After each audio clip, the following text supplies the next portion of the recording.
ಕೋಲಾರದಲ್ಲಿ ದಲಿತರಿಗೆ ಮೀಸಲಿಟ್ಟಿರ್ತಕ್ಕಂಥ ಹಣ ಎಸ್ ಟಿ ಉಳಿತಾಯದ ಹಣದಲ್ಲಿ ಜನಪರೋತ್ಸವ ಅಂತ ಮಾಡಿದ್ದಾರೆ. ಆ ಕನಿಷ್ಠ ಪಕ್ಷ ಸೌಜನ್ಯಕ್ಕಾದರೂ ಕೂಡ ಜಿಲ್ಲೆಯಲ್ಲಿರ್ತಕ್ಕಂಥ 3 ಜನ ಪರಿಶಿಷ್ಟ ಜಾತಿಯ MLAಗಳಿಗೆ ಕನಿಷ್ಠ ಪಕ್ಷ ಕೂಡ ಚರ್ಚೆ ಮಾಡಿಲ್ಲ. ಹಿಂದೆ ಈ ಥರ SC ಹಣದಲ್ಲಿ ಹಿಂದೆ ಸಚಿವರು ರಾಮಲಿಂಗಾರೆಡ್ಡಿ ಆಗ್ಬೋದು, UT ಖಾದರ್ ಆಗ್ಬೋದು, ರಮೇಶ್ ಕುಮಾರ್ ಆಗ್ಬೋದು, ಇವರೆಲ್ಲ ಸಚಿವರಾಗಿದ್ದಾಗ ಯಾವುದೇ ಒಂದು ಯೋಜನೆಯನ್ನು ಮಾಡಬೇಕಾದ್ರೆ, ಕಾರ್ಯಕ್ರಮ ಮಾಡಬೇಕಾದ್ರೆ ನಮ್ಮನ್ನೆಲ್ಲ ಕರೆಸಿ, ಶಾಸಕರನ್ನು ಕರೆಸಿ ಆ ಶಾಸಕರ ಚರ್ಚೆ ಮಾಡಿ ಏನು ಮಾಡಬೇಕು ಅಂತ ಕೇಳ್ತಾಯಿದ್ರು.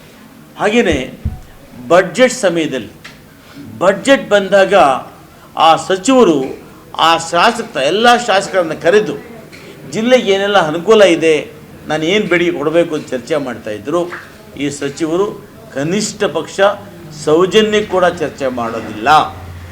ಎರಡನೇದಾಗಿ, ಇದು ವಿಶೇಷವಾಗಿ ಕೋಲಾರ ಜಿಲ್ಲೆಯಲ್ಲಿ ಪರಿಶಿಷ್ಟ ಜಾತಿ ಪಂಗಡದವರು ಅತಿ ಹೆಚ್ಚಿರ್ತಕ್ಕಂಥ ಕ್ಷೇತ್ರ ಕೋಲಾರ ಜಿಲ್ಲೆ. ಇಲ್ಲಿ MP ರಿಸರ್ವು ಇರ್ತಕ್ಕಂಥ 6 ಕ್ಷೇತ್ರಗಳಲ್ಲಿ ಇವತ್ತು 3 ಕ್ಷೇತ್ರ ರಿಸರ್ವ್ ಕ್ಷೇತ್ರಗಳು. SC ಅನುದಾನ ಸರ್ಕಾರ ಆ ST ಸಮುದಾಯಕ್ಕೆ ಮೀಸಲಿಟ್ಟ ಅನುದಾನದಲ್ಲಿ ನೀವು ಕಾರ್ಯಕ್ರಮ ಮಾಡ್ತೀನಿ ಅಂದರೆ ಸೌಜನ್ಯಕ್ಕಾದರೂ ಈ ಪರಿಶಿಷ್ಟ ಜಾತಿ ಶಾಸಕರನ್ನು ನಿರ್ಣಯ ತಗೋಬೇಕೋ ಬೇಡವೋ? ಆಯಿತು, ನನಗೆ ಉತ್ತರ ಕೊಟ್ಟಿದ್ದೀರಿ, ಯಾರಿಲ್ಲ ಸರ್ಕಾರಿ ಕ್ರಮ ಹಾಕ್ತವೆ ಅಂತ. ಅಂದರೆ ಶಾಸಕರಿಗೆ ಹೇಳಿಬಿಡಿ, ಶಾಸಕರೇ ಬೇಡಪ್ಪ ನಾನು ಮಂತ್ರಿ ಆಗಿರ್ತೀನಿ ಅಂತ ನೀವು ಹೇಳಿ, ನನಗೆ ಶಾಸಕರೇ ಅಗತ್ಯ ಇಲ್ಲ, ಶಾಸಕರಿಗೆ ಸರ್ಕಾರ ಮಾಡ್ತೇನೆ. ಮುಖ್ಯಮಂತ್ರಿಗಳಿಗೆಲ್ಲ ಮಾತನ್ನು ಹೇಳಿಸಿ ತಾವು ಮುಖ್ಯಮಂತ್ರಿಗಳು ಹಾಕ್ತಿದ್ದೀರಿ, ಮುಖ್ಯಮಂತ್ರಿಗಳ ಕೈಯೆಲ್ಲ ಮಾತನ್ನು ಹೇಳಿಸಿ ನನಗೆ ಶಾಸಕರ ಅಗತ್ಯ ಇಲ್ಲ, ಕೋಲಾರ ಜಿಲ್ಲೆಯಲ್ಲಿ ಶಾಸಕರು ಇರಲಿ ಬಿಡಲಿ ಸರ್ಕಾರಿ ಕಾರ್ಯಕ್ರಮ ಹಾಕ್ತವೆ ಅಂತ ಹೇಳಿಸಿ ಅಂತ ಕೊಡ್ತೀನಿ. ಇದು ನಮ್ಮ ಶಾಸಕರು ಮಾಡಿರ್ತಕ್ಕಂಥ ಅವಮಾನ ಅಲ್ಲ, ಸಚಿವರು ಕೋಲಾರ ಜಿಲ್ಲೆಯ ಪರಿಶಿಷ್ಟ ಜಾತಿ ಪರಿಶಿಷ್ಟ ಪಂಗಡದವರಿಗೆ ಮಾಡಿರ್ತಕ್ಕಂಥ ಅವಮಾನ ಅಂತ ನಾನು ಅದು ಹೇಳೋಕ್ಕೆ ಇಚ್ಛೆಪಡ್ತೀನಿ. ಈ ರೀತಿ ಕೂಡ ನೀವು ಹಣವಂತರಿರ್ಬೋದು, ಸಾಹುಕಾರರಿರ್ಬೋದು, ಪ್ರಭಾವಂತರಿರ್ಬೋದು, ಆದರೆ ಈ ರೀತಿಯಾಗಿ ಯಾರೇ ಬರಲಿ ಯಾರೇ ಹೋಗಲಿ ಸರ್ಕಾರಿ ಕಾರ್ಯಕ್ರಮ ನಡೆಯುತ್ತದೆ ಹೇಳ್ತಿರಲ್ಲ, ಇದು ತಪ್ಪು. ಯಾಕಂದರೆ ನೀವು ಹೇಗೆ ಜನರಿಂದ ಆಯ್ಕೆಯಾಗಿ ಬಂದಿದ್ದೀರೋ ನಾವು ಕೂಡ ಜನರಿಂದ ಆಯ್ಕೆಯಾಗಿ ಬಂದಿದ್ದೇವೆ. ಈ ಭಾಗದಲ್ಲಿ ಕೋಲಾರ ಜಿಲ್ಲೆಯಲ್ಲಿ 6 ಶಾಸಕರನ್ನು ಗೆಲ್ಲಿಸಲಿಕ್ಕೆ ಪರಿಶಿಷ್ಟ ಜಾತಿ ಪರಿಶಿಷ್ಟ ಪಂಗಡದವರ ಕೊಡುಗೆ ಬಹಳಷ್ಟು ಇದೆ. ಇವತ್ತು ಯಾರೇ ಶಾಸಕರು ಗೆದ್ದಿದ್ದರೂ ಕೂಡ ಪರಿಶಿಷ್ಟ ಜಾತಿ ಪರಿಶಿಷ್ಟ ಪಂಗಡದ ಮತಗಳನ್ನು ಹೊರತುಪಡಿಸಿ ಗೆಲ್ಲಲಿಕ್ಕೆ ಸಾಧ್ಯನೇ ಇಲ್ಲ. ಯಾರಾದರೂ ಸಚಿವರು ಶಾಸಕರು ಹೇಳಲಿ, ನಮಗೆ ಪರಿಶಿಷ್ಟ ಜಾತಿ ಪರಿಶಿಷ್ಟ ಪಂಗಡ ಮತ ಬೇಡ, ನಾವು ಗೆದ್ಕೊಂಬರ್ತೀವಿದ್ದೇನೋ ಅವರು ಹೇಳ್ಬೋದು ಬೇಕಾದರೆ. ನೋಡಿ, ಜಿಲ್ಲಾಡಳಿತದಿಂದ ಜಿಲ್ಲಾಧಿಕಾರಿಗಳು ನಮಗೆ ಆಹ್ವಾನ ಪತ್ರಿಕೆಯನ್ನು ಕಳಿಸ್ಕೊಟ್ಟಿದ್ದಾರೆ. ನಮ್ಮ 3 ಜನ ಶಾಸಕರನ್ನು ಕನಿಷ್ಠ ಪಕ್ಷ ಈ ಒಂದು ST ಮೀಸಲು ಹಣ ಆದ್ದರಿಂದ ಇದನ್ನು ಯಾವುದಕ್ಕೆ ಬಳಸ್ಕೋಬೇಕು ಅಂತೇಳಿ ನಮ್ಮ ತೀರ್ಮಾನ ತಗೋಬೇಕಲ್ವಾ. ಕನಿಷ್ಠ ಪಕ್ಷ ಅಂತ ನಾನು ಜಿಲ್ಲಾಡಳಿತದ ಬಗ್ಗೆ ದೂರೋದಿಲ್ಲ, ಯಾಕಂದರೆ ಅಧಿಕಾರಿಗಳು ಮಿನಿಸ್ಟ್ರಿ ಏನು ಹೇಳಿದ್ದಾರೆ ಆ ಕೆಲಸವನ್ನು ಮಾಡಿದ್ದಾರೆ. ನಮ್ಮದೇ ಪಕ್ಷ ಸಚಿವರಾಗಿರ್ತಕ್ಕಂಥ ತಾವು ಸೌಜನ್ಯಕ್ಕಾದರೂ ಕೂಡ ಆ ಜಿಲ್ಲೆಯ ಶಾಸಕರಿಗೆ ಒಂದು ಫೋನ್ ಮಾಡಿಲ್ಲ, ಒಂದು ಸಭೆ ಕರೆದಿಲ್ಲ, ಏನು ಮಾಡಬೇಕು ಅಂತ ಕೇಳಿಲ್ಲ. ಏನು ನಿಮ್ಮ ಇಷ್ಟಾನುಸಾರ ಮಾಡಲಿಕ್ಕೆ ಇದೇನು ತೊಗೊಳ್ದ ದರ್ಬಾರ? ನಿಮ್ಮ ಸ್ವಂತ ಹಣ ಆದರೆ, ಸರ್ಕಾರದ ಹಣ ಇಲ್ಲದೇ ಇದ್ದರೆ ನೀವು ಹಾಕಿ ಏನು ಬೇಕಾದ್ರೂ ಮಾಡಿಕೊಳ್ಳಿ, ನಮ್ಮದು ಅಭ್ಯಂತರ ಇಲ್ಲ. ಆದರೆ ಸರ್ಕಾರಿ ಹಣ, ವಿಶೇಷವಾಗಿ ಪರಿಶಿಷ್ಟ ಜಾತಿ ಪರಿಶಿಷ್ಟ ಪಂಗಡಕ್ಕೆ ಇರ್ತಕ್ಕಂಥ ಹಣವನ್ನು ಖರ್ಚು ಮಾಡಬೇಕಾದ್ರೆ ಆ ಶಾಸಕರ ಗಣನೆ ತಗೊಳ್ಳೋದಿಲ್ಲ ಅಂದರೆ ಇದು ನಿಮಗೆ ಒಳ್ಳೆಯದಲ್ಲ. ಕೇವಲ ನಿಮಗೆ ಯಾರು ಕಿವಿಯಲ್ಲಿ ಹೇಳ್ತಾರೆ ಆ ಹಿಂಬಾಲಕರ ಮಾತನ್ನು ಕೇಳ್ತಕ್ಕಂಥದ್ದು ಸರಿ ಇಲ್ಲ ಅಂಥೇಳಿ ನಾನೊಬ್ಬ ಈ ಜಿಲ್ಲೆಯ ಸೀನಿಯರ್ MLA ಆಗಿ ತಮಗೆ ಹೇಳೋದಕ್ಕೆ ಇಚ್ಛೆ ಪಡ್ತೇನೆ.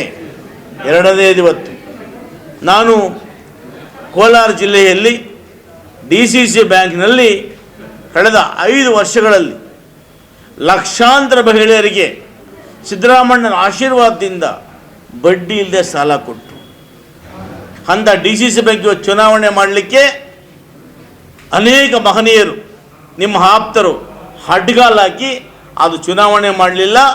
ಈ ಜಿಲ್ಲೆಯಲ್ಲಿ ಅನೇಕ ಮಹಿಳೆಯರಿಗೆ ಇವತ್ತು ಸಾಲ ಕೊಡದೆ ಇಡೀ ಸರ್ಕಾರಕ್ಕೆ ಶಾಪ ಆಗ್ತಾ ಇದ್ದಾರೆ. ಇವತ್ತು ಕೋಚಿಮಲ್ನಲ್ಲಿ ಕೋಟ್ಯಾಂತರ ವ್ಯವಹಾರ ಆಗಿದೆ.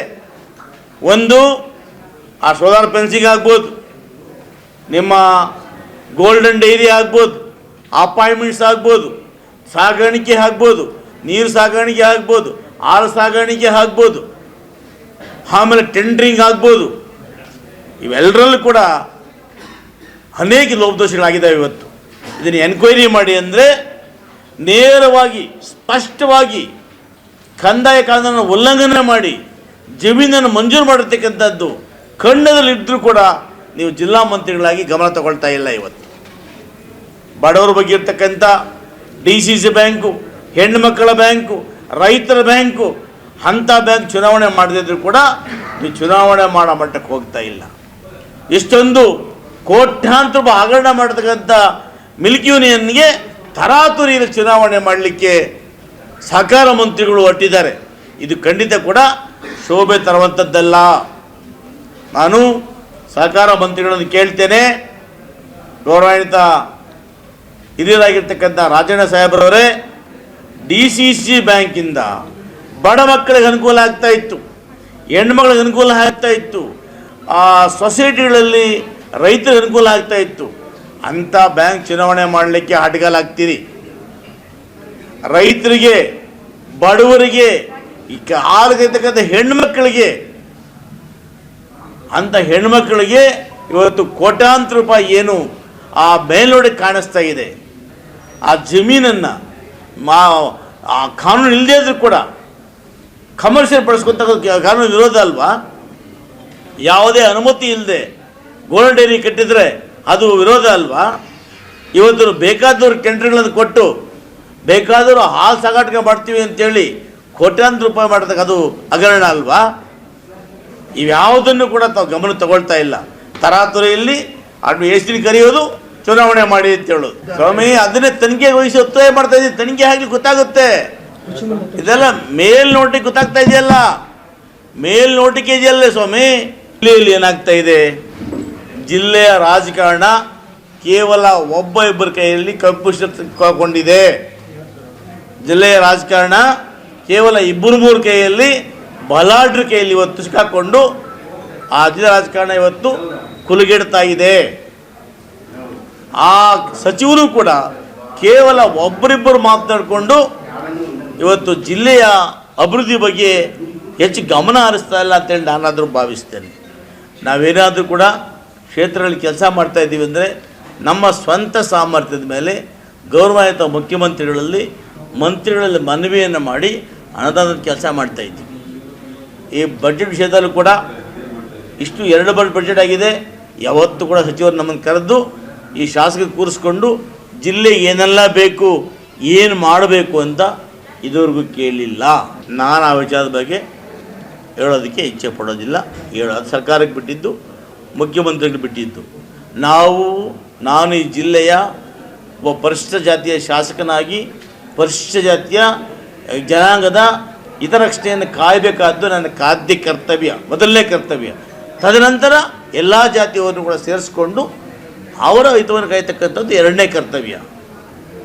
ಎಲ್ಲೋ ಒಂದು ಕಡೆ ಹೆಚ್ಚಿಗೆ ಇರ್ತಕ್ಕಂಥ ಈ ಜನಾಂಗಕ್ಕೆ ಈ ಜಿಲ್ಲೆಯಲ್ಲಿ ಎಲ್ಲೋ ದೂರ ಸರಿತಾ ಇದ್ದಾರೆ. ಇವತ್ತು ನೋಡಿ, ಉಸ್ತುವಾರಿ ಮಂತ್ರಿಗಳು ಬಂದಾಗ ಜಿಲ್ಲೆಯ ಯಾವ ದಲಿತ ಮುಖಂಡರಾಗಲಿ ದಲಿತ ನಾಯಕರಾಗಲಿ ಕೂಡ ಅವರೊಟ್ಟಿಗೆ ಎಂದೂ ಕಾಣಿಸ್ಕೊಂಡಿಲ್ಲ. ಜಿಲ್ಲೆಯಲ್ಲಿ ಹೋರಾಟ ಮಾಡಿರ್ತಕ್ಕಂಥ ದಲಿತರ ಪರವಾಗಿರ್ತಕ್ಕಂಥ ಅನೇಕ ಮುಖಂಡರು ಇವತ್ತು ದೂರ ಸರಿತಾ ಇದ್ದಾರೆ. ಕೇವಲ ಒಬ್ಬರಿಬ್ಬರು ಈ ಜಿಲ್ಲೆಯನ್ನು ಆಡಳಿತ ಮಾಡ್ತಾ ಇದ್ದಾರೆ. ಇದು ಸರಿಯಲ್ಲ ಅಂಥೇಳಿ ನನ್ನ ವಾದ. ತಾಲೂಕೆ ಕಡೆಗಣಿಸಿದರೋ ಬಿಟ್ಟಿದ ನನಗೆ ನನ್ನ ಶಕ್ತಿಯಾನುಸಾರ ನನ್ನ ಜನಗಳಿಗೆ ಏನು ಬೇಕು ಅದನ್ನು ಮಾಡಲಿಕ್ಕೆ ನಾನು ಪ್ರಾಮಾಣಿಕ ಪ್ರಯತ್ನ ಪಡ್ತಾಯಿದ್ದೀನಿ. ನನ್ನ ಇತಿಮಿತಿಯಲ್ಲಿ ನನ್ನ ಸ್ವಂತ ಹೆಪ್ಪಟ್ಟಿನಲ್ಲಿ ಏನೆಲ್ಲ ಸಾಧ್ಯವಾಗುತ್ತೆ ಆ ಜನಗಳ ಸೇವೆ ಮಾಡಲಿಕ್ಕೆ ಸದಾ ಸಿದ್ಧನಿದ್ದೇನೆ. ನಾನು ಅದಕ್ಕೇ 3ನೇ ಬಾರಿ ಆದರೂ ಕೂಡ ನಾನು ಬೆಂಗಳೂರಲ್ಲಿ ಯಾವುದು ಮನೆ ಮಾಡಿಲ್ಲ, ಬೆಂಗಳೂರು ವಾಸ ಇಲ್ಲ, ಮೂಲ ಸ್ಥಾನದಲ್ಲಿದ್ದೇನೆ, ಜನರೊಟ್ಟಿಗೆ ಇರ್ತೇನೆ, ಮುಂದೆ ಕೂಡ ಜನರೊಟ್ಟಿಗೇ ಇರ್ತೇನೆ. ಯಾಕಂದರೆ ನನ್ನನ್ನು ಆಯ್ಕೆ ಮಾಡ್ತಕ್ಕಂಥದ್ದು ನನ್ನ ಜನ, ನನ್ನ ಪ್ರಥಮ ಆದ್ಯತೆ ನನ್ನ ಕಾನ್ಸ್ಟಿಟ್ಯೂನ್ಸಿಗೆ, ನನ್ನ ಜನಕ್ಕೆ.